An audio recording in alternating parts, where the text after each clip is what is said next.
Raúl Velasco, tuvo más poder sobre el destino de artistas latinos que cualquier productor discográfico, que cualquier ejecutivo de televisión, que cualquier crítico musical. Durante casi 30 años, desde 1969 hasta 1998, este hombre controló la única puerta que importaba en el mundo del espectáculo mexicano y latinoamericano. Una puerta tan estrecha que solo él decidía quién pasaba y quién se quedaba afuera. Y quienes pasaban sabían que había un precio que no siempre se pagaba con talento. Un precio que, según testimonios que salieron años después, algunos pagaron con su dignidad, con su cuerpo, con pedazos de su alma que nunca recuperaron. Raúl Velasco construyó un imperio desde el set de Siempre en Domingo, el programa que vieron millones de familias cada semana sin saber lo que pasaba detrás de las cámaras, sin saber que el hombre que sonreía frente a ellos, que presentaba a sus artistas favoritos, que parecía el tío amable de la televisión mexicana, era descrito por algunos como un tirano, como alguien que usaba su poder no para construir carreras, sino para destruir a quienes no se sometían a sus reglas. Y cuando su reino finalmente cayó, cuando el programa terminó y su salud colapsó, muchos se preguntaron si lo que le pasó fue simplemente mala suerte o si fue algo más, algo parecido a una cuenta que eventualmente todos tenemos que pagar. Esta no es una historia sobre un conductor de televisión exitoso. Es una historia sobre lo que pasa cuando una persona tiene poder absoluto sobre los sueños de miles, sobre cómo ese poder corrompe, sobre cómo crea sistemas donde el abuso no es la excepción, sino la regla, sobre cómo millones pueden estar mirando y aún así no ver lo que realmente está pasando. La historia de Raúl Velasco es la historia del lado oscuro del espectáculo latinoamericano, de cómo se construyeron carreras sobre humillaciones, de cómo algunos pagaron precios que nunca deberían haberse pedido, de cómo el éxito, cuando depende de un solo guardián, se convierte en chantaje, y de cómo ese guardián, eventualmente, también paga su precio. Y lo más perturbador, durante décadas nadie habló, todos sabían, o sospechaban, o habían escuchado historias, pero nadie habló, porque hablar significaba quedarse fuera, significaba que tu carrera terminaba antes de empezar, significaba que el hombre más poderoso de la televisión mexicana te convertía en invisible, hasta que algunos años después, cuando ya no tenían nada que perder, finalmente rompieron el silencio. Hay 4 revelaciones que explican cómo un conductor de televisión se convirtió en el padrino del espectáculo latino.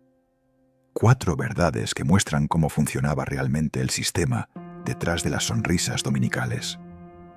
La primera revelación: cómo Raúl Velasco llegó a Siempre en Domingo y cómo construyó paso a paso un poder que trascendía su título de conductor. Cómo se convirtió en el único que decidía quién triunfaba y quién desaparecía. La segunda revelación: el sistema de favores, vetos y humillaciones que operaba detrás del programa. Los testimonios públicos de artistas como Cepillín sobre intentos de bloqueo y las declaraciones de Lin May sobre las exigencias que enfrentó siendo joven. La tercera revelación: lo que no se dijo públicamente, pero que se rumoreaba en los pasillos de Televisa. Las historias que artistas contaban en voz baja, los favores que supuestamente se pedían, los abusos que nunca salieron completamente a la luz, pero que dejaron cicatrices en quienes los vivieron. Y la cuarta revelación: su caída. No por justicia, no por rendición de cuentas, sino por el simple paso del tiempo, por un programa que terminó en 1998, por un cuerpo que colapsó bajo el peso de enfermedades, por una era que terminó sin que él pudiera controlarla. Esta es la historia de cómo el poder absoluto corrompe absolutamente. Y de no decim cómo, eventualmente, todos pagamos por lo que hicimos, o por lo que permitimos. Raúl Velasco Ramírez nació el 24 de abril de 1933 en la Ciudad de México, en una época donde el país aún se recuperaba de la Revolución y donde la radio comenzaba a convertirse en el medio de comunicación que unía a los mexicanos.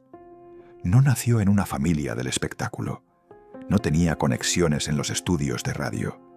No parecía destinado a convertirse en una de las figuras más poderosas de la televisión latinoamericana. Su familia era de clase media trabajadora. El tipo de familia donde los sueños son posibles, pero requieren trabajo duro y mucha suerte. Donde nadie te regala nada. Donde tienes que construir tu propio camino. Y Raúl, desde joven, mostró algo que lo distinguía. No era necesariamente talento, no era carisma natural, era ambición, una ambición fría, calculada, paciente. La ambición de alguien que entiende que el éxito no siempre va a los más talentosos, sino a los más estratégicos. Durante su juventud en los años 40 y 50, México vivía su época de oro del cine. Las películas mexicanas dominaban América Latina. Estrellas como Pedro Infante, Jorge Negrete, María Félix brillaban en pantallas de todo el continente. Y la radio mexicana transmitía música, radionovelas, programas de variedades que millones escuchaban religiosamente. Raúl quería ser parte de ese mundo, no frente a las cámaras necesariamente, sino dentro del sistema, donde se tomaban las decisiones, donde estaba el poder real. Estudió locución. No era el mejor de su clase, pero era persistente, disciplinado y, sobre todo, sabía cómo hacer conexiones, cómo identificar a las personas con poder y cómo hacerse útil para ellas. En los años 50 consiguió trabajo en la radio. Programas pequeños al principio. Horarios nocturnos que nadie quería. Pero era un pie dentro de la industria. Y Raúl entendía que en el mundo del entretenimiento, estar dentro es lo que importa. Una vez dentro, puedes empezar a subir. Y subió, lentamente, pacientemente. De locutor de madrugada a locutor de programas más importantes. De radio a las primeras incursiones en televisión, que en los años 60 aún era un medio relativamente nuevo en México. No destacaba particularmente. Su voz no era especialmente distintiva. Su presencia en cámara era correcta, pero no memorable. Pero tenía algo más valioso que talento. Tenía la capacidad de leer el poder, de entender jerarquías, de saber exactamente a quién complacer y cómo hacerlo. Y en 1968, esa habilidad lo colocó en la posición correcta, en el momento correcto. Televisa, que se estaba consolidando como la empresa de televisión dominante en México, estaba buscando crear un programa de variedades para los domingos por la tarde. Un programa que pudiera capturar a familias enteras, que pudiera competir con lo que otras cadenas ofrecían. Necesitaban un conductor, no una estrella que eclipsara a los invitados, sino alguien confiable, alguien que pudiera manejar el formato de 4 horas, alguien que no causara problemas, alguien que siguiera instrucciones. Y Raúl Velasco, que para entonces tenía 35 años y había pasado más de una década construyendo contactos en la industria, era el candidato perfecto. No porque fuera el más talentoso, sino porque era el más confiable, el que menos riesgo representaba, el que los ejecutivos sabían que haría exactamente lo que se le pedía. Y el 22 de diciembre de 1969, siempre en domingo, se transmitió por primera vez un programa de variedades de 4 horas cada domingo por la tarde. música, entrevistas, comedia, entretenimiento familiar para cerrar el fin de semana. Raúl Velasco era el conductor. Y al principio, eso era todo lo que era. Un conductor. No el creador del programa. No el productor principal. Solo la cara visible de un producto de Televisa. Pero algo en el formato funcionó. La audiencia respondió. Las familias mexicanas comenzaron a organizarse los domingos alrededor del programa. Ver Siempre en Domingo se convirtió en ritual, en tradición. Y con cada domingo, con cada aumento en los ratings, el poder de Raúl Velasco crecía. No de forma obvia, no con títulos formales, sino de la forma más peligrosa, con influencia real sobre quien aparecía en el programa más visto de México. Porque esa es la verdad sobre el poder en la industria del entretenimiento. No siempre está en los contratos, no siempre está en los títulos oficiales. A veces está simplemente en ser la persona que dice sí o no, la persona que decide quién es visto por millones y quién permanece invisible. Y Raúl Velasco, gradualmente, se convirtió en esa persona. Durante los primeros años, entre 1969 y 1975, Siempre en Domingo, creció hasta convertirse en el programa más visto de la televisión mexicana. No había competencia real. Los domingos por la tarde pertenecían a Raúl Velasco. Y con ese dominio de la audiencia vino algo más: poder sobre las carreras de los artistas. Porque si eras músico y querías que tu canción llegara a millones de mexicanos simultáneamente, solo había una forma: aparecer en Siempre en Domingo. No había MTV todavía, no había Internet, no había redes sociales. La televisión era el único medio masivo que importaba. Y Raúl Velasco controlaba ese acceso. Al principio fue sutil. Los artistas que le caían bien aparecían con más frecuencia. Los que no, simplemente recibían menos invitaciones. Nada dramático. Solo preferencias personales que cualquier conductor podría tener. Pero con los años, esas preferencias se convirtieron en algo más. En un sistema, en una estructura de poder donde aparecer en el programa no dependía solo de tu talento o popularidad. Dependía de tu relación con Raúl, de tu disposición a seguir sus reglas, de tu voluntad de demostrar lealtad. ¿Qué significaba esa lealtad? Ahí es donde las aguas se vuelven turbias, porque las reglas no estaban escritas, variaban según la persona, según lo que Raúl sintiera que podía exigir en cada caso. Para algunos artistas, lealtad significaba simplemente ser respetuoso, llegar a tiempo, hacer lo que se te pedía en el programa, básicamente comportarse profesionalmente. Para otros, especialmente para los que estaban empezando, los que estaban desesperados por una oportunidad, las exigencias podían ser diferentes, más personales, más incómodas. Se rumoreaba en los pasillos de Televisa, se susurraba en camerinos, se contaba en fiestas privadas después de grabaciones. Historias sobre artistas jóvenes, especialmente mujeres, que habían tenido que aceptar reuniones privadas con don Raúl. Reuniones que no tenían nada que ver con ensayos o discusiones profesionales. Historias sobre favores que se pedían, pero que nunca se mencionaban frente a otros. Sobre condiciones que se comunicaban a través de intermediarios. Sobre el precio real de aparecer en el programa más importante de la televisión mexicana. ¿Cuántas de esas historias eran ciertas? Es imposible saberlo con certeza, porque las víctimas de abuso de poder rara vez hablan mientras el abusador tiene poder.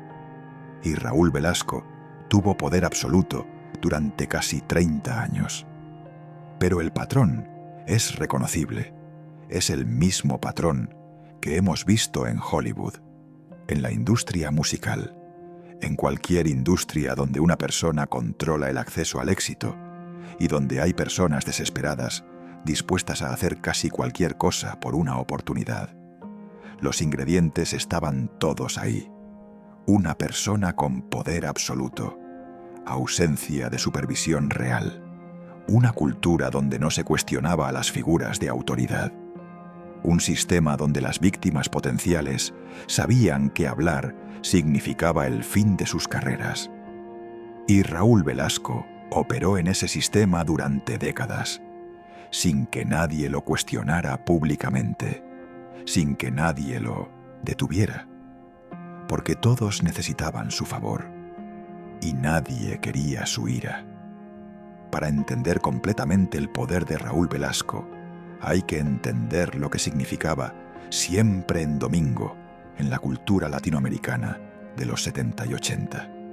No era solo un programa de televisión, era una institución cultural, era el lugar donde las familias se reunían cada domingo. Era el programa que definía qué música se escuchaba, qué artistas importaban, qué tendencias existían. En una época sin internet, sin redes sociales, sin streaming, la televisión tenía un poder que es difícil imaginar hoy. Y dentro de ese poder televisivo, Siempre en Domingo era el pináculo, 4 horas cada semana, en el horario perfecto, sin competencia real. Los números eran impresionantes. En su pico, el programa alcanzaba más de 50 millones de espectadores en toda América Latina. 50 millones de personas viendo simultáneamente, escuchando la misma música, viendo los mismos artistas, siendo influenciadas por las mismas decisiones. Y todas esas decisiones pasaban, de una u otra forma, por Raúl Velasco. Él decidía qué artistas aparecían. Él decidía cuánto tiempo tenían en pantalla. Él decidía si recibirían una introducción entusiasta o una fría.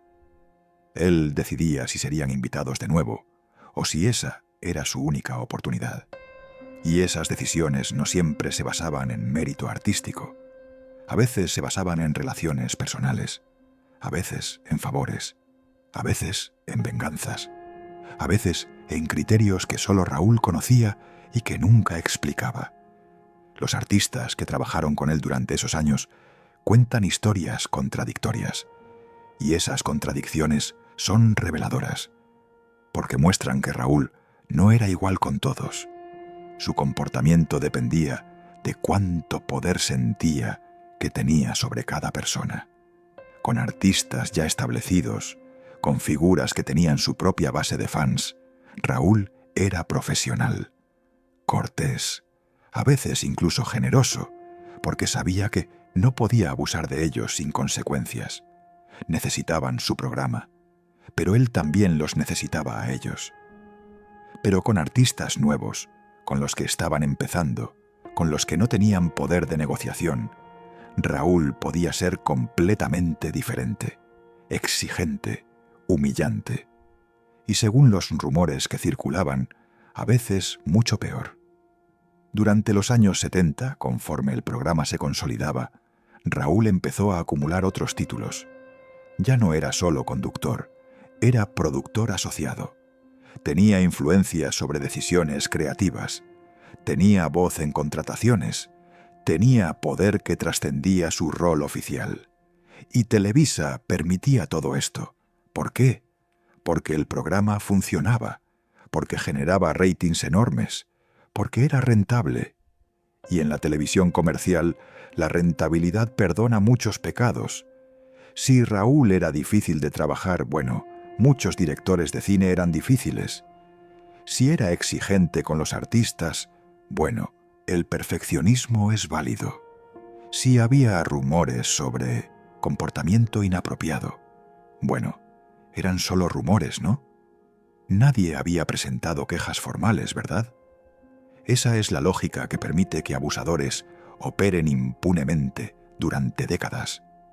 La lógica de no hay prueba formal y el show debe continuar y no podemos arriesgar el programa más exitoso que tenemos por acusaciones sin verificar.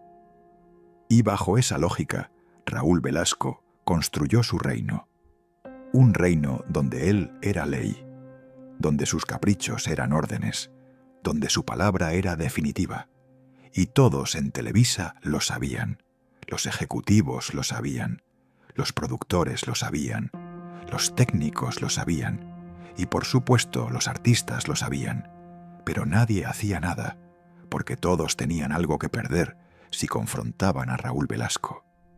El caso más público, el que se puede mencionar sin ambigüedad porque el propio artista lo ha contado múltiples veces, es el de Ricardo González, conocido como Cepillín, el payaso favorito de México. Una figura tan amada, especialmente por niños, que su popularidad rivalizaba con la de cualquier músico o actor. Y según el propio Cepillín, en declaraciones públicas que dio en múltiples entrevistas a lo largo de los años, Raúl Velasco intentó bloquearlo en Televisa, intentó vetarlo, intentó impedir que apareciera en programas de la televisora. ¿Por qué? Las versiones varían dependiendo de a quién le preguntes. Cepillín sugirió en algunas entrevistas que era porque no se sometía a las demandas de Raúl, porque tenía su propia visión de cómo quería presentar su trabajo, porque no estaba dispuesto a aceptar ciertas condiciones. Otros sugieren que era algo más simple, celos profesionales. Cepillín era tan popular que cuando aparecía en Siempre en Domingo, a veces eclipsaba a otros invitados. Y Raúl, que no le gustaba ser eclipsado en su propio programa, simplemente decidió que Cepillín era un problema. Sea cual sea la razón, el patrón es claro. Alguien que no se sometía completamente a la voluntad de Raúl enfrentaba consecuencias. Y en el caso de Cepillín, esas consecuencias fueron intentos documentados de bloquear su carrera en Televisa. Cepillín sobrevivió porque tenía algo que muy pocos tenían: una base de fans tan grande, tan leal, especialmente entre los niños, que vetarlo completamente era imposible. Los niños pedían a Cepillín, los padres pedían a Cepillín, y eventualmente Televisa tuvo que ceder, porque el costo de mantener el veto era mayor que el beneficio de complacer a Raúl. Pero, ¿cuántos otros artistas no tuvieron esa suerte? ¿Cuántos simplemente desaparecieron de la televisión mexicana porque Raúl decidió que no le gustaban? ¿Cuántas carreras que podrían haber sido grandes fueron truncadas por los caprichos de un hombre? Nunca lo sabremos con certeza, porque los que desaparecieron, por definición, no tienen plataforma para contar sus historias. Pero el caso de Cepillín es importante porque demuestra algo crucial. No eran imaginaciones. No eran paranoias de artistas. Raúl Velasco realmente usaba su poder para castigar a quienes no lo complacían. Y lo hacía sin consecuencias, porque nadie lo detenía. Y si hacía eso con Cepillín, una figura tan visible, tan amada, ¿qué hacía con artistas que no tenían esa protección? ¿Con los que estaban empezando? ¿Con los que no tenían a millones de niños como fans? La respuesta, según los rumores que circulaban, era que hacía mucho más, mucho peor. Lin May es otro nombre que merece ser mencionado. Vedette, bailarina, una figura controvertida, pero indudablemente importante en el espectáculo mexicano de los 70 y 80. Y alguien que, años después, ha hablado públicamente sobre las exigencias que enfrentó cuando era joven y quería oportunidades en televisión. En entrevistas con medios mexicanos, Lin May ha declarado que el ambiente en Siempre en Domingo era hostil para mujeres jóvenes, que había exigencias sexualizadas, que había un machismo brutal, que para poder aparecer en el programa, especialmente si eras mujer y especialmente si eras atractiva, había condiciones que se esperaba que aceptaras. Lin May no ha dado todos los detalles específicos de lo que personalmente experimentó o le pidieron. Pero ha sido lo suficientemente clara para que el mensaje sea obvio. El precio de aparecer en Siempre en Domingo no siempre se pagaba solo con talento. Y si Lin May, que era una figura ya conocida en el mundo del espectáculo nocturno, enfrentó ese tipo de exigencias, es aterrador pensar qué enfrentaron las que no tenían ningún nombre, las que llegaban de provincia con sueños de ser cantantes, las que estaban desesperadas por una oportunidad, las que literalmente no tenían nada, excepto su talento y su disposición a hacer lo que fuera necesario. Esas son las que más vulnerables estaban. Y según los rumores que circulaban en Televisa, esas eran precisamente las que más sufrían. Se contaban historias en camerinos, en fiestas privadas después de grabaciones, en conversaciones tarde en la noche entre personas de la industria. Historias sobre artistas jóvenes que habían sido citadas a reuniones privadas con Raúl, reuniones en su oficina, o en hoteles, o en lugares donde no había testigos. Historias sobre lo que se pedía en esas reuniones, sobre favores sexuales que se presentaban no como demandas directas, sino como sugerencias, como formas de demostrar que realmente quieres esta oportunidad, como el precio que todos pagan para llegar. Historias sobre artistas que accedieron porque sentían que no tenían opción, porque llevaban años intentando llegar, y esta era su única oportunidad, porque sabían que si decían no, nunca habría una segunda invitación, y historias sobre las que dijeron no, sobre las que prefirieron mantener su dignidad aunque significara el fin de sus sueños, sobre carreras que nunca despegaron, no por falta de talento, sino por falta de disposición a pagar el precio que Raúl supuestamente exigía. ¿Cuántas de esas historias son ciertas? Es imposible verificarlo ahora. La mayoría de las supuestas víctimas nunca hablaron públicamente. Las que lo hicieron años después, cuando Raúl ya estaba muerto, cuando ya no tenía poder para vengarse. Y sin investigación formal, sin testimonios verificables, sin evidencia física, todo queda en el reino de los rumores, de las especulaciones, de las cosas que todo el mundo sabía, pero que nadie podía probar.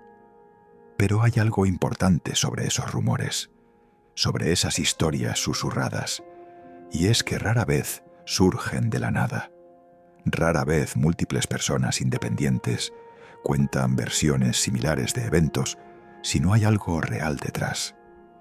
Y en el caso de Raúl Velasco, las historias eran consistentes, demasiado consistentes para ser completamente inventadas. Venían de diferentes fuentes, de diferentes épocas, de personas que no se conocían entre sí. Todas contaban variaciones de la misma historia. Un hombre con poder absoluto que usaba ese poder para obtener cosas que no debía pedir, que convertía oportunidades profesionales en transacciones personales, que confundía su posición de autoridad con derecho a hacer lo que quisiera. Y eso, más que cualquier acusación específica, es lo que define el legado oscuro de Raúl Velasco.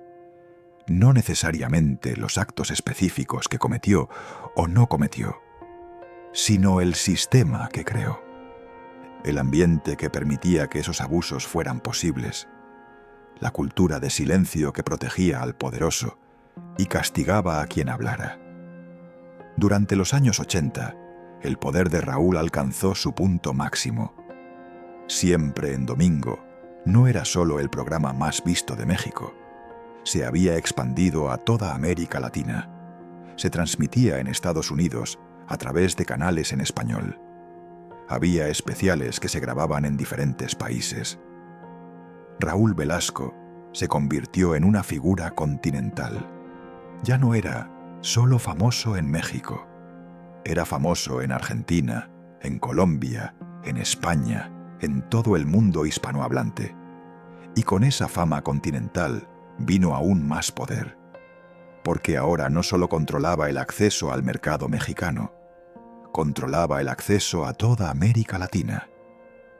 Si querías que tu música fuera escuchada desde México hasta Argentina, necesitabas a Raúl Velasco. Los artistas internacionales que querían penetrar el mercado latino sabían que había un paso obligado: aparecer en Siempre en Domingo. Y aparecer en Siempre en Domingo significaba complacer a Raúl. Algunos artistas internacionales ya establecidos podían negociar desde una posición de fuerza, pero los que estaban empezando, los que necesitaban desesperadamente ese mercado latino, esos tenían que aceptar las condiciones de Raúl, cualesquiera que fueran. Y según los rumores, esas condiciones no siempre eran razonables. A veces eran humillantes. Raúl disfrutaba, según cuentan quienes trabajaron con él, de hacer que artistas reconocidos en sus países pasaran por rituales de humillación en su programa. No físicos necesariamente, pero psicológicos.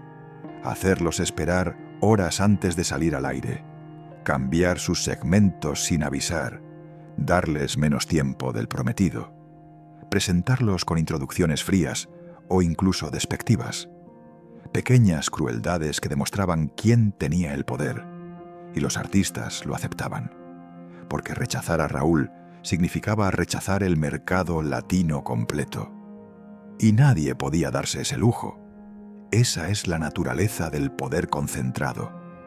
No solo te da la capacidad de dar oportunidades, te da la capacidad de humillar, de castigar, de hacer que personas talentosas, personas exitosas, se sometan a tu voluntad simplemente porque no tienen alternativa. Y Raúl ejercía ese poder con frecuencia. No siempre. Con algunos artistas era genuinamente generoso. Pero la impredecibilidad era parte del control. Nunca sabías qué Raúl te tocaría, el generoso o el cruel. Y esa incertidumbre mantenía a todos en estado de alerta, todos intentando complacerlo, todos caminando sobre cascarones de huevo. Durante esos años de máximo poder, también se intensificaron las historias sobre su vida personal, sobre fiestas después de grabaciones, donde el alcohol fluía y los límites profesionales desaparecían, sobre after parties en hoteles donde solo los favoritos de Raúl eran invitados, sobre lo que pasaba en esas fiestas cuando las cámaras se apagaban y los testigos externos desaparecían. Algunos describían un ambiente de excesos, de comportamientos que nunca serían aceptables en un contexto profesional, pero que en el mundo del espectáculo de los 80 simplemente se consideraban parte del ambiente. Drogas, alcohol, avances sexuales no deseados, situaciones donde el consentimiento era cuestionable, porque existía un desequilibrio de poder tan grande que cualquier sí estaba contaminado por coacción. ¿Todo esto pasaba? ¿Algo de esto pasaba? ¿O eran exageraciones, rumores amplificados con cada repetición? La verdad probablemente está en algún punto intermedio. Probablemente algunas cosas pasaban. Probablemente algunas cosas fueron exageradas. Probablemente hay víctimas reales que nunca hablaron. Y probablemente hay acusaciones que no tienen base. Pero lo que es indiscutible es que el ambiente existía para que abusos ocurrieran. Que Raúl tenía el poder para abusar sin consecuencias. Que había personas vulnerables que dependían de su favor. Y que no había supervisión, no había rendición de cuentas, no había nadie que pudiera detenerlo si decidía cruzar líneas. Y en ambientes así, los abusos no son posibilidades teóricas, son certezas estadísticas. Pero el reinado de Raúl Velasco, como todos los reinados, no podía durar para siempre. Y durante los años 90, las grietas empezaron a aparecer. No dramáticamente, no de golpe, pero estaban ahí y crecían. El mundo estaba cambiando. MTV, en español, ofrecía una alternativa para artistas jóvenes. La televisión por cable expandía opciones. El Internet comenzaba a emerger como una plataforma nueva. Y los gustos musicales estaban evolucionando más rápido de lo que un programa tradicional, como Siempre en Domingo, podía adaptarse. Los jóvenes de los 90 no veían televisión de la misma forma que sus padres. No se sentaban religiosamente cada domingo por 4 horas. Tenían más opciones, más distracciones, más formas de acceder a música y entretenimiento. Y Siempre en Domingo, aunque todavía popular, empezaba a parecer anticuado. El formato no había cambiado significativamente en 25 años. Y Raúl, que en los 90 ya tenía 60 años, empezaba a parecer una reliquia de otra época. Su estilo de conducción era el del viejo México, formal, un poco rígido, con chistes que ya no aterrizaban con audiencias jóvenes, con referencias culturales que solo resonaban con personas de su generación. Y mientras el programa se volvía menos relevante, Raúl se volvía más difícil, más exigente, más impredecible, como si sintiera que su poder se le escapaba y compensara siendo aún más controlador con lo que aún controlaba. Los artistas que trabajaron con él en los 90 reportan que se había vuelto más volátil, que sus cambios de humor eran más extremos, que podía ser encantador en un momento y brutalmente cruel en el siguiente. ¿Era edad? ¿Era la frustración de ver su relevancia disminuir? ¿O era simplemente que décadas de poder sin límites habían terminado de corromperlo completamente? Probablemente era una combinación de todo eso. Y además, su salud estaba empezando a fallar. Aunque no era público todavía, Raúl tenía problemas hepáticos. Hepatitis que no estaba siendo tratada adecuadamente. Su cuerpo estaba cobrando la cuenta de décadas de estrés, de viajes constantes, de un estilo de vida que, según algunos, incluía excesos que eventualmente pasan factura. Empezó a faltar ocasionalmente a grabaciones, algo impensable en los 80. Pero en los 90 había programas donde Raúl simplemente no estaba, donde otros conductores lo reemplazaban, y el programa seguía funcionando. Y esa era quizás la señal más clara de que su poder estaba menguando. Porque cuando te vuelves reemplazable, cuando el show puede continuar sin ti, ya no eres indispensable. Y cuando ya no eres indispensable, tu poder se evapora rápidamente. Televisa, que siempre había protegido a Raúl, empezó a mirar hacia el futuro, a considerar opciones, a pensar en cómo sería la programación dominical en un mundo post-Raúl Velasco. Y en 1998, después de casi 30 años al aire, después de más de 1.500 programas, Siempre en Domingo transmitió su última emisión. La narrativa oficial era que Raúl había decidido retirarse, que después de una carrera tan larga, tan exitosa, merecía descansar, que quería pasar más tiempo con su familia, que había logrado todo lo que quería lograr. Y parte de eso era cierto. Raúl tenía 65 años. Estaba cansado. Su salud no era la mejor, pero también era cierto que Televisa había decidido que era tiempo, que el programa ya no generaba los ratings de antes, que el formato estaba agotado, que mantenerlo al aire era más un acto de nostalgia que una decisión comercial inteligente. Así que el final fue presentado como decisión de Raúl, como retiro triunfal, como cierre de una era gloriosa. Pero para quienes conocían la industria, era obvio que también había algo más, que era una remoción elegante, una forma de terminar el programa sin humillar públicamente a Raúl, una forma de preservar su legado mientras se movían hacia el futuro. El último programa fue emotivo.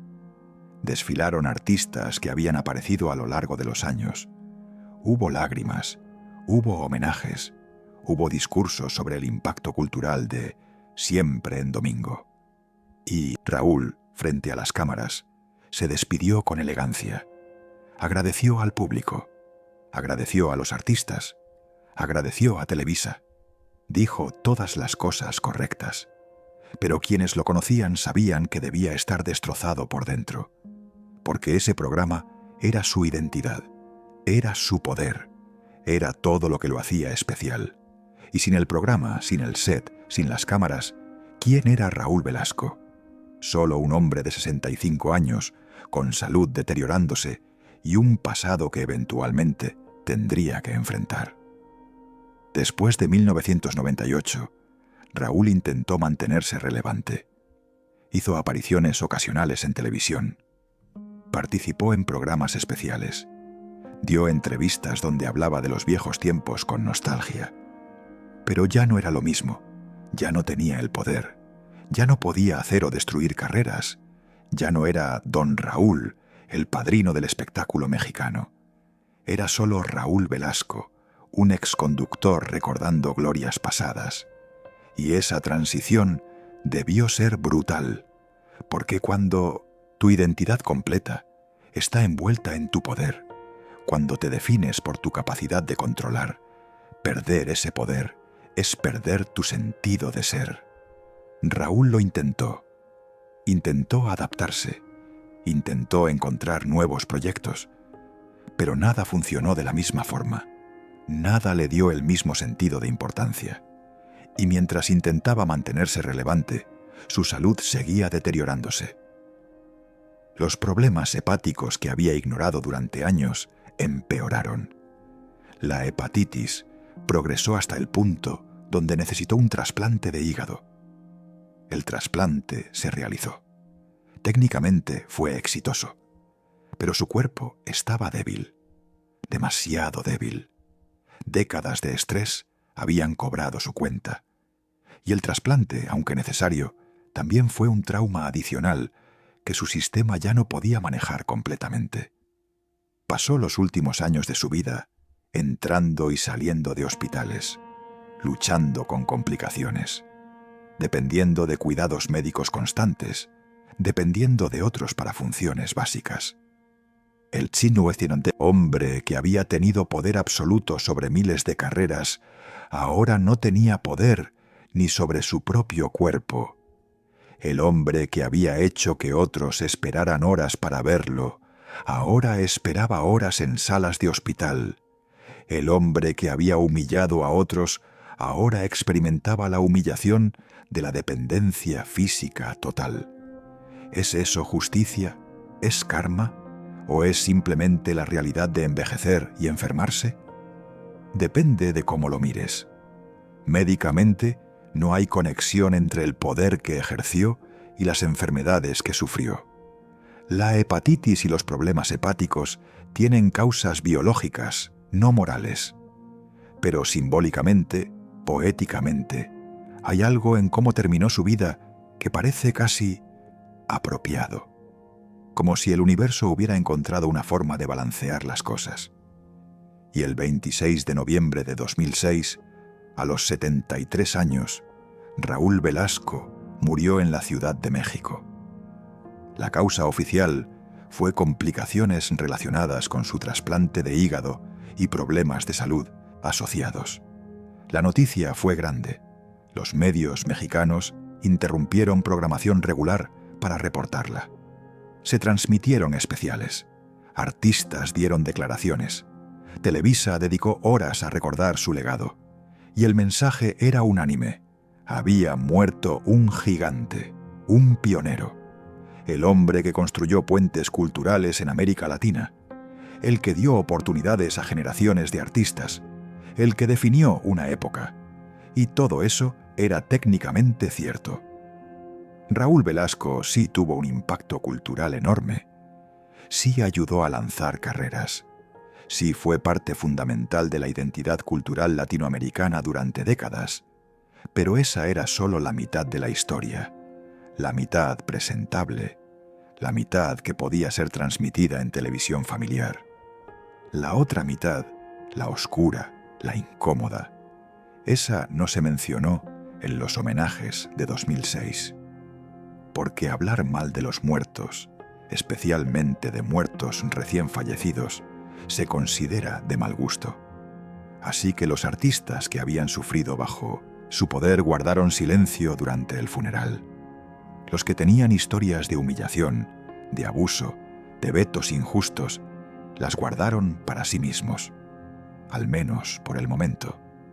Y Raúl Velasco fue enterrado con honores, con reconocimiento, con un legado oficial que brillaba sin manchas. Pero los que sabían, los que habían estado ahí, los que habían visto lo que realmente pasaba detrás de las cámaras, sabían que la historia completa era mucho más complicada. Pasaron años, y lentamente, conforme el tiempo creaba distancia, conforme algunos artistas llegaban a edades donde ya no tenían carreras que proteger, empezaron a salir testimonios más honestos. Cepillín, que siempre había sido vocal sobre los intentos de veto, habló aún más abiertamente después de la muerte de Raúl. Sin el miedo de retribución, sin la necesidad de ser diplomático, contó historias más específicas sobre cómo había sido tratado.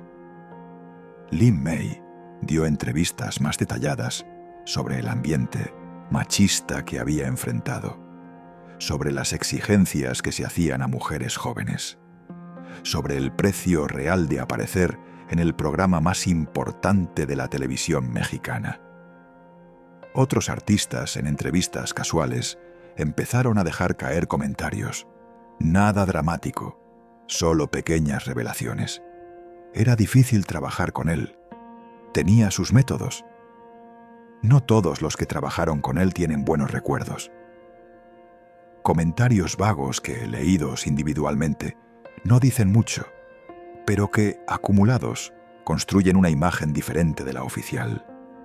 Y lentamente, el legado de Raúl Velasco empezó a complicarse.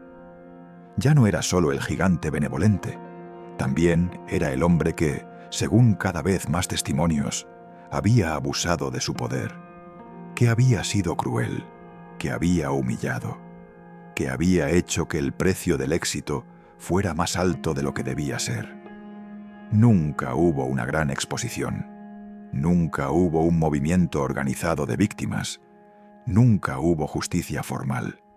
Pero la memoria empezó a cambiar, y eso, en ausencia de justicia legal, es lo único que queda. Memoria, registro histórico, la esperanza de que futuras generaciones entiendan la historia completa, no solo la versión sanitizada. El caso de Raúl Velasco plantea preguntas incómodas sobre la industria del entretenimiento, no solo en México, en todo el mundo. Preguntas sobre poder concentrado, sobre ausencia de supervisión, sobre culturas de silencio que protegen a abusadores. ¿Por qué nadie detuvo a Raúl durante los casi 30 años que tuvo poder absoluto? Porque todos en Televisa se beneficiaban de su éxito, porque el programa generaba ganancias enormes, porque la rentabilidad justificaba ignorar comportamientos cuestionables.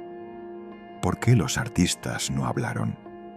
Porque hablar significaba el fin de sus carreras, porque Raúl tenía poder para destruirlos, porque el sistema estaba diseñado para proteger al poderoso, no al vulnerable.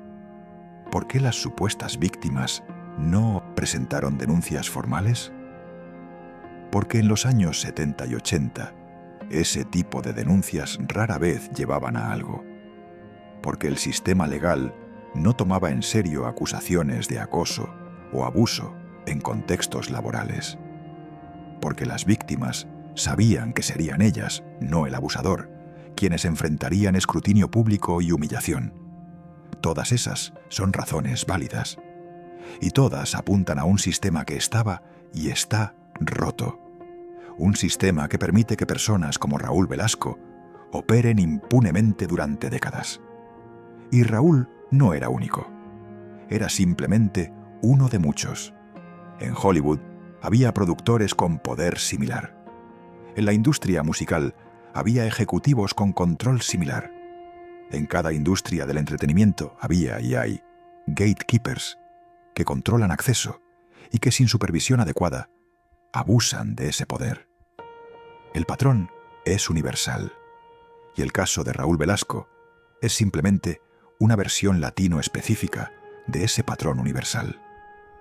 20 años después de su muerte, el legado de Raúl Velasco permanece complicado. Para muchos, especialmente para generaciones mayores que crecieron viendo Siempre en Domingo, él sigue siendo un ícono, el conductor que definió sus domingos, el hombre que presentó a sus artistas favoritos. Pero para otros, especialmente para quienes conocen las historias completas, para quienes escucharon los testimonios, para quienes entienden los patrones de abuso de poder, su legado es oscuro, manchado, complicado. Y ambas cosas pueden ser ciertas simultáneamente. Raúl Velasco pudo haber tenido un impacto cultural positivo, mientras también abusaba de su poder. Pudo haber ayudado a algunos artistas, mientras destruía a otros. Pudo haber sido amado por millones de espectadores, mientras era temido por quienes lo conocían personalmente. Las personas son complejas y los legados son complicados. Pero hay una verdad que no puede ser ignorada. Cuando una persona tiene poder absoluto sin supervisión, sin rendición de cuentas, sin consecuencias, el abuso no es una posibilidad, es una certeza. Y Raúl Velasco tuvo ese tipo de poder durante casi 30 años. Y según testimonios que han emergido, según rumores que circularon durante décadas, según patrones de comportamiento documentados, es casi imposible que no haya habido abusos. La pregunta no es si hubo abusos. La pregunta es qué tan extensos fueron, cuántas víctimas hubo, qué tan graves fueron los casos específicos.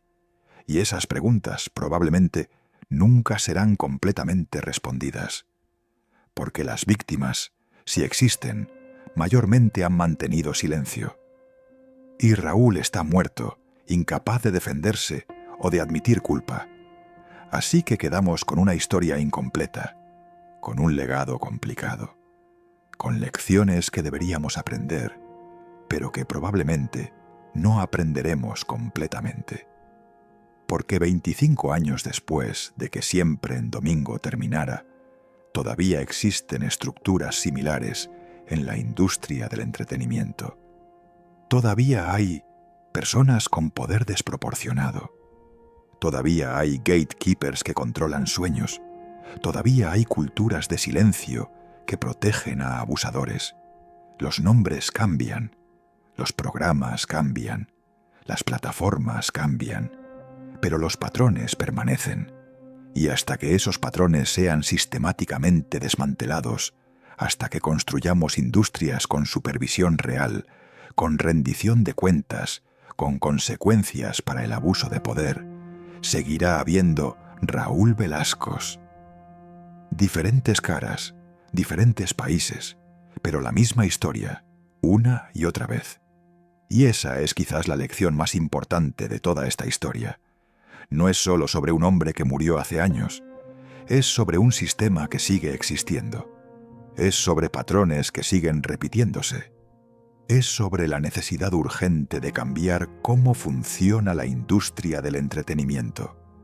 Porque cada vez que permitimos que una persona tenga poder absoluto, estamos creando condiciones para el abuso. Cada vez que ignoramos rumores porque el show es exitoso, estamos siendo cómplices. Cada vez que silenciamos a víctimas porque preferimos no saber, estamos perpetuando el problema. Y todos somos responsables, no solo los ejecutivos de televisión, todos, como audiencia, como sociedad, como cultura, porque construimos estos sistemas, los sostenemos, los permitimos y tenemos el poder de cambiarlos. Si queremos, quizás conoces a alguien así, alguien en una posición de poder en tu industria, alguien de quien se cuentan historias en privado, pero que nadie confronta públicamente. Alguien que controla oportunidades y que, según rumores, exige precios que no deberían pedirse. Y si conoces a alguien así, la historia de Raúl Velasco es tu advertencia. Es la demostración de lo que pasa cuando el silencio se mantiene durante décadas, cuando nadie habla hasta que es demasiado tarde. Porque el silencio solo beneficia al abusador, solo protege al poderoso, solo perpetúa el sistema. Y romper ese silencio es difícil, es aterrador. Puede costar tu carrera, puede costar tu reputación, puede costar relaciones. Pero es la única forma en que estos sistemas eventualmente cambian. Es la única forma en que el abuso se detiene. No sucede automáticamente. No sucede solo porque el abusador muere.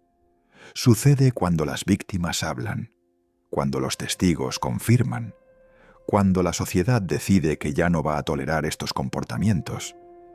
Y cada persona que decide hablar, que decide romper el silencio, que decide que proteger su propia dignidad es más importante que proteger al poderoso, hace que sea un poco más fácil para la próxima persona hacer lo mismo.